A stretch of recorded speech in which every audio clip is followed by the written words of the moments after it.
Okay, the second topic is called the bargaining game.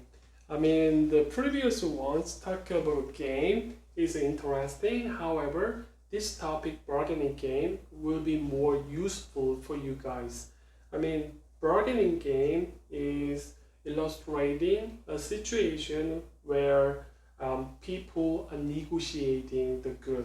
One guy is trying to sell the good, and the other guy consider whether to take that offer or not.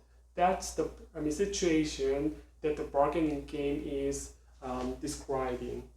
So with that game, because of this game bargaining game model is describing this situation, you can use this idea when a negotiation is necessary. In particular, one guy is selling the good, the other guy is decide to buy or not. Okay, so let's start by talking about a very simple version. So if you look at the slide, I just wrote there several cases for example. There are two players because we are illustrating a situation. One guy is selling as a seller, the other guy is a buyer. Player 1 has a picture and player 2 has television, and they are negotiating how to exchange those goods to improve their utility. Usually we know that a trade creates value because as an economist we encourage people to have a negotiation and to have a transaction, a trade, because we believe that trade makes everyone better. If as long as we assume that people are rational and selfish, then they don't have any reason to have a trade. Even they cannot be better off from that trade.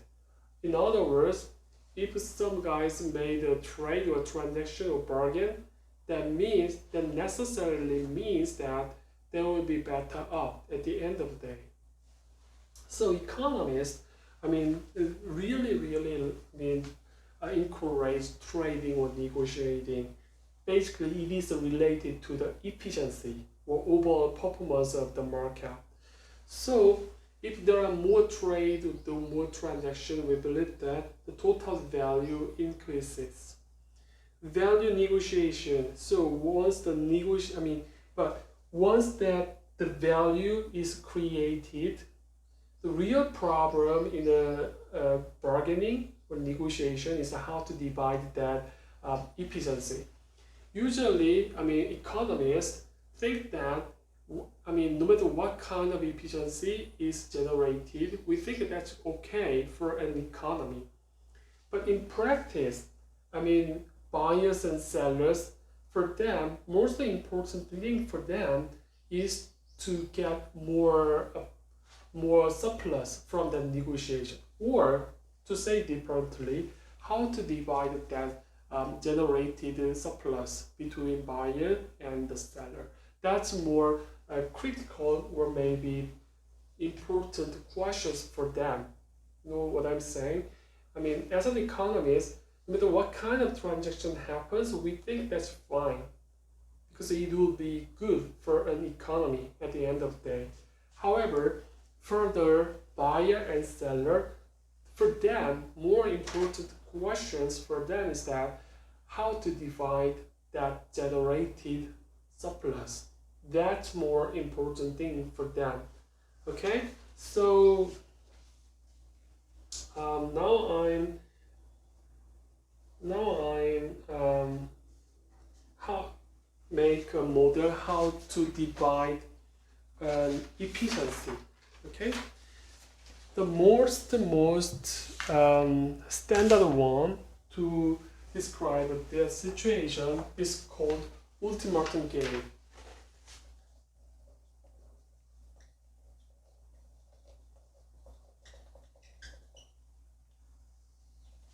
Ultimatum game, okay, there are two players, usually seller and buyer.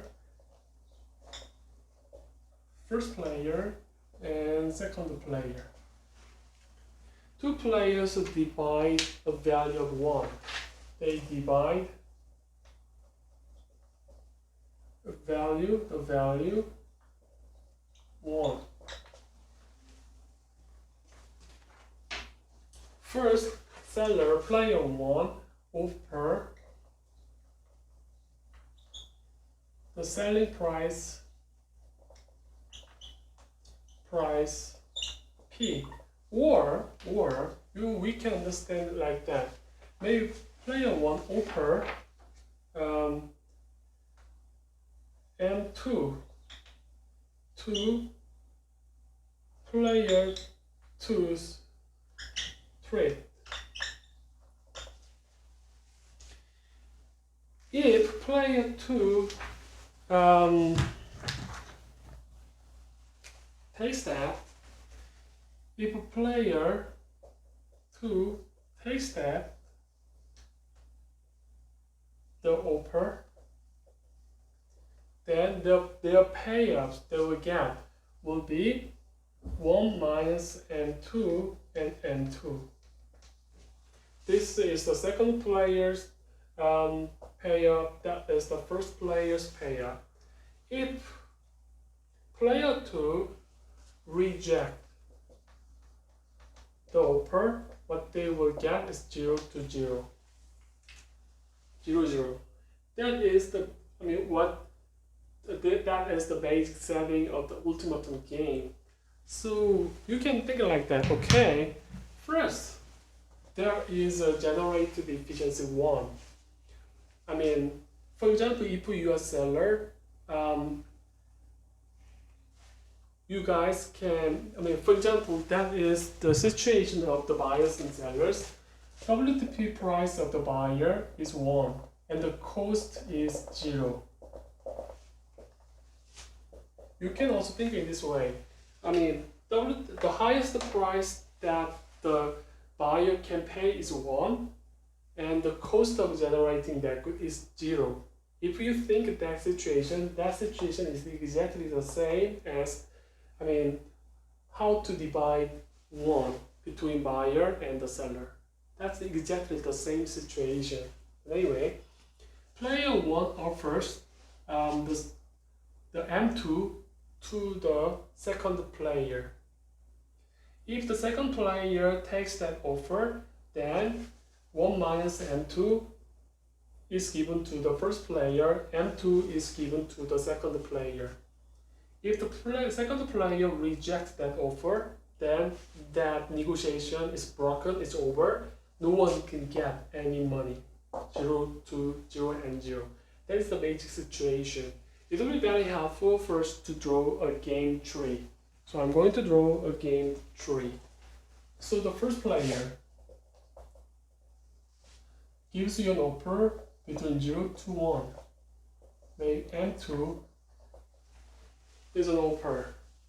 What it means is M2 is in 0 to 1. And that is the strategy set for the first player. And the second player will decide accept and reject. If also there are other sub-game here like this. If we accept, the first player will get 1 minus M2 and the second player will get M2. If the second player reject that, 0, 0. Right? There are many nodes like that. Actually, infinite number of the nodes. That is a situation where this ultimatum game is talking about. I already explained this before, but now this is the time for us to solve it. Previously, what I did, I just described this ultimatum game in a formal sense. Now I'm looking further an equilibrium. In particular, subgame perfect Nash equilibrium. So let's find it.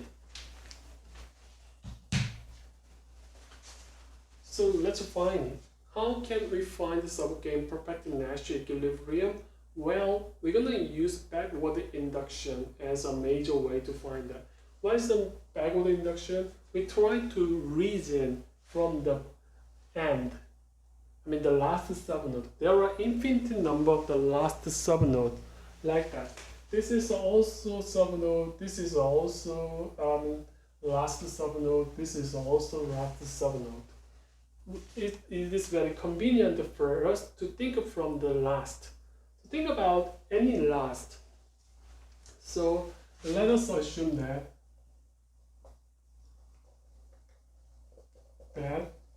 player 1 offers M2 to player 2. So this node is realized. I don't know what number that it is, but anyway, the first player offers M2 to the second player.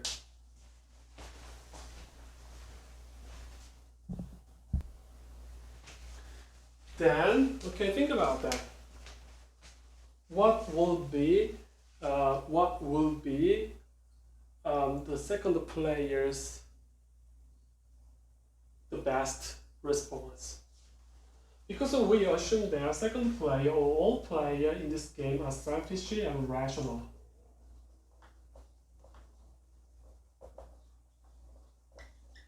What it means, once this node is realized, the second player will compare that number and that number. What does this mean? If M2 is positive or M2 greater than 0, then second player will accept. Right? If M2 is 0,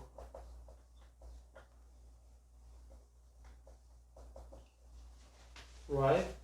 Then second player will be indifferent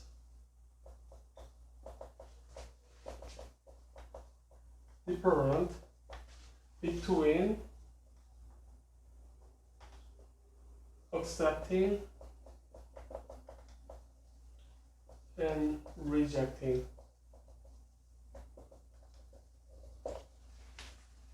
Can't do anything, because if M2 is 0, if this node is realized, right? M2 is 0 means this node, the most left node is realized, then that is 0 and this is 1. So in this case, for the second player, it's indifferent between accepting and rejecting. No difference. Okay. Now think about the first player. Okay. For the first player, think about from the first player. Player 1's perspective view. If player 1 pick up M2, which is a positive number, right? Then player 2 will take that offer. Then they will get 1 minus M2 and M2 for the second player. Then this is not an equilibrium for the first player. Why? Because the first player has all the time an incentive to deviate from current behavior by changing, or in this situation by decreasing M2 just a little bit. Like M2 prime is M2 minus epsilon. By changing just a little bit, decreasing by that, the first player can increase this number pair as long as the second player accepts that offer, right? All the time, first player just try to decrease this M2 until M2 equals to 0, right? Now think about the last case when the first player offers M2 as 0. Now what's happening? When M2 equals to 0, right? Second player may reject or may accept. Even though the second player reject that, they will get 0. But even though the second player will accept that offer, then they will get 0. I mean, nothing different. So that second player will choose reject or accept, right? However, if the second player will, so there are two possibilities that first player offers 0 and second player accept everywhere, or reject when it is 0, or accept otherwise. There are two possible strategies that the second player can have. But I'm arguing that I claim that this is not an equilibrium.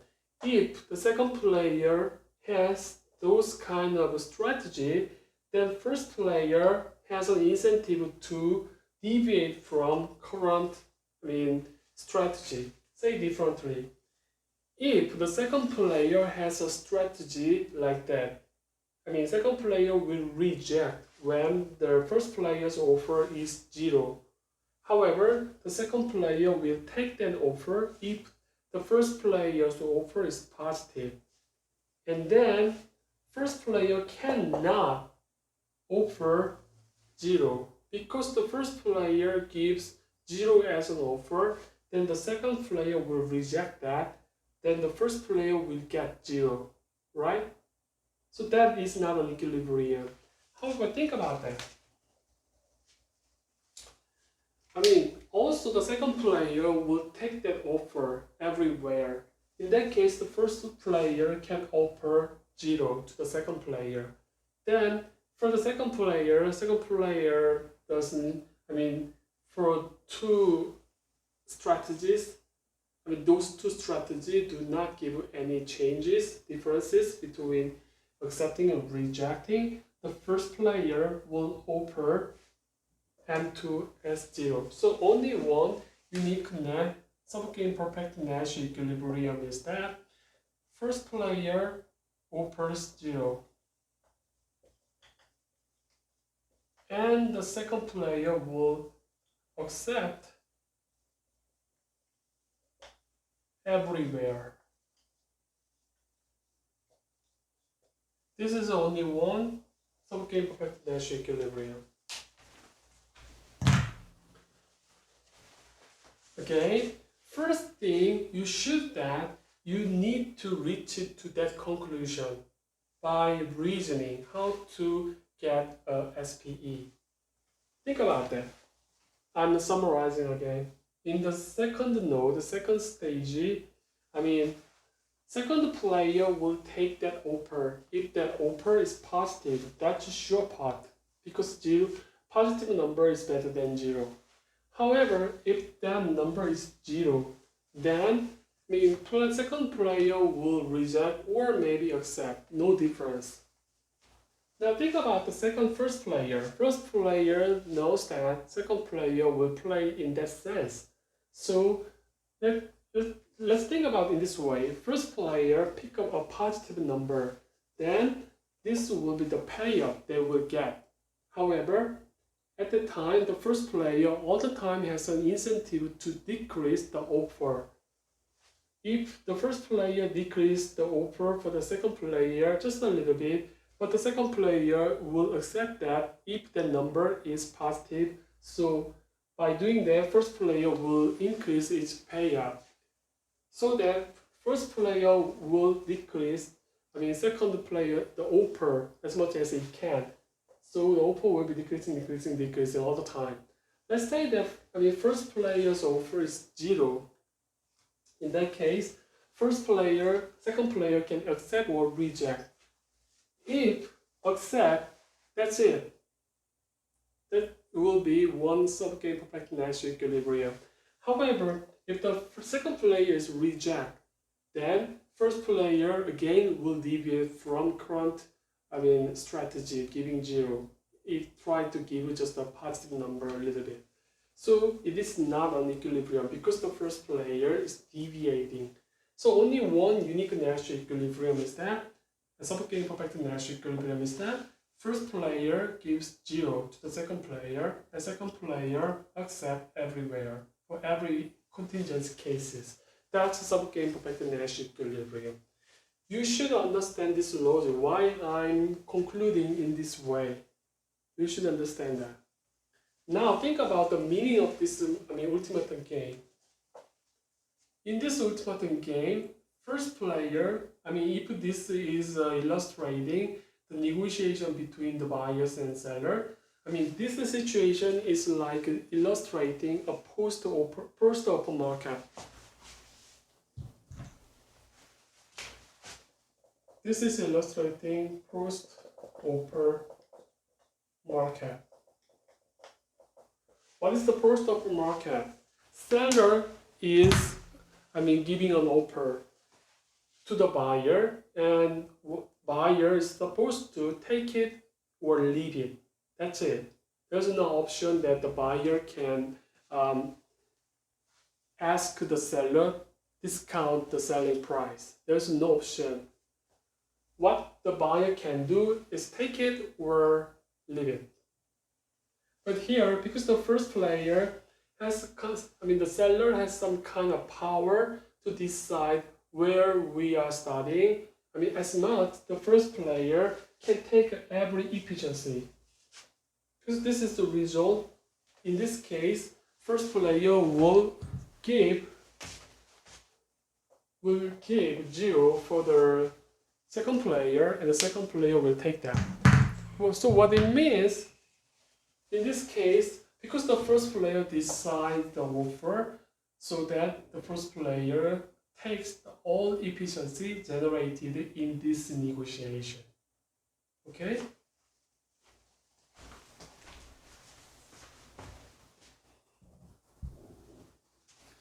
Before moving further, I'm twisting this, the basic ultimatum game just a little bit.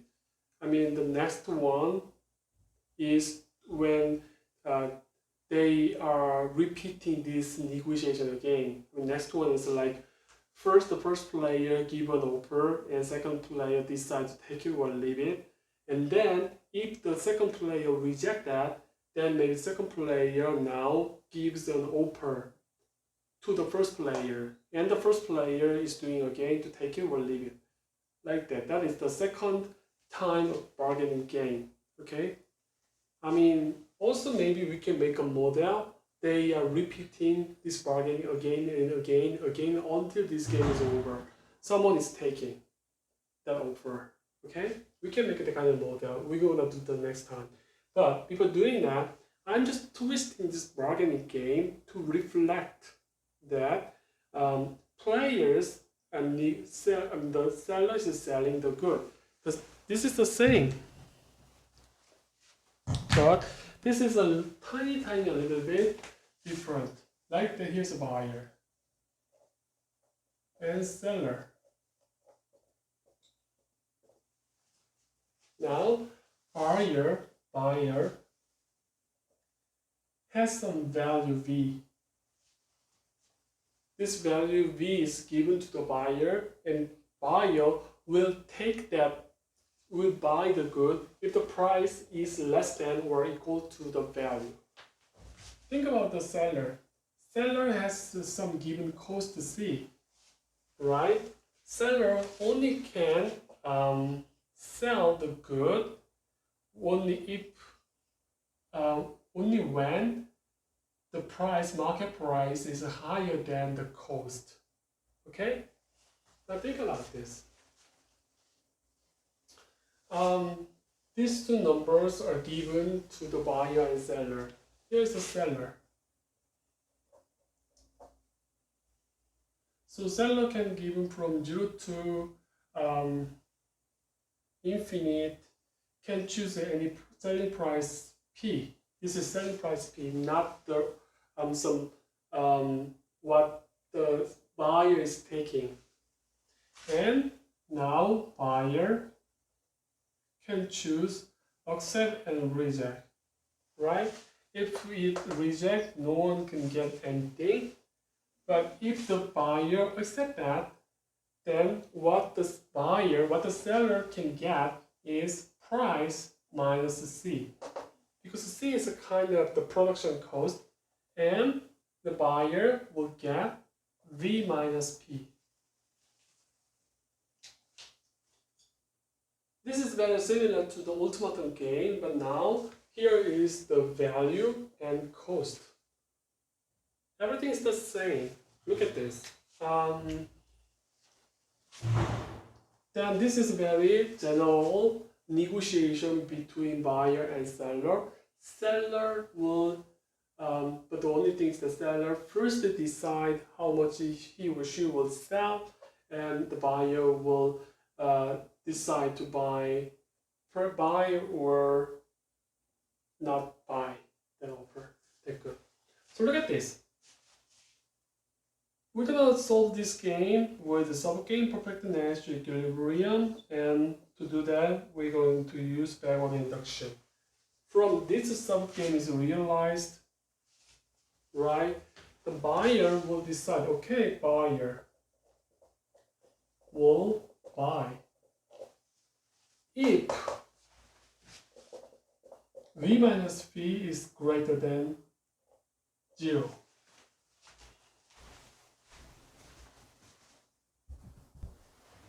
Right? If V minus P equals to 0, then it's indifferent between buying or not buying. Right? That will be happening everywhere. Think about that. From the seller, now think about the seller's perspective. If seller P is less than, one thing is that we assume that V is greater than C, okay? Let's that P is less than C, right? What's happening? P is less than C because this is going to be negative. In that case, seller will take C. If C is less than P, right, then so there's no other sense, there's no other reason that seller will take an offer which is less than C, the cost, right? Now, there's no reason such a thing. Or think about that. If P is greater than V, what's happening? If price is greater than V, then buyer won't buy that, right? Then the buyer won't buy. So that in this case, the seller lower P. It should lower the selling price P a little bit lower, right? So possibly P will be less than V. So what we can see, sellers are possible selling price will be in less than V or equal to V, greater than or C, right? This is the only possible candidate that the seller can choose. For example, seller pick up one number in C and V. Let's take just a number in the middle between C and V. What's happening? This is, in that case, the buyer will purchase that offer, and the seller can increase its price, its profit by increasing selling price. In this case, all the time the seller has an incentive to increase selling price P. It is happening until they reach it to this boundary. What it means, the seller will choose P prime as B. Then now think about that. The seller choose V as a selling price. Then the buyer can take the offer or reject that, right? But if the buyer reject that, then the seller will deviate from that offer V, will lower just a little bit. But if the seller lower its selling price a little bit from V, again the seller has an incentive to increase its selling price again. They are circulating again infinitely. We can find an equilibrium there. However, because the buyer is indifferent from buying or not buying when the selling price is V, in that case, if the buyer purchased that offer, then the seller doesn't have any reason to deviate from that offer. So only one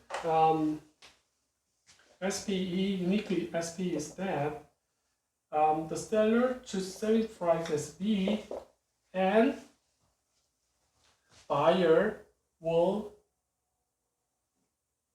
like this, buyer will buy if selling price is less than or equal to V. Otherwise, buyer will not buy. This is the buyer's strategy, because buyer's strategy should be realized every contingency. There are infinite number of contingency. So this sentence actually specifies what kind of action the buyer will do at every contingency. So that is a strategy for buyer. And because the seller has just one contingency, seller will choose V as an action, as a strategy. That is a strategy. So this is a unique strategy.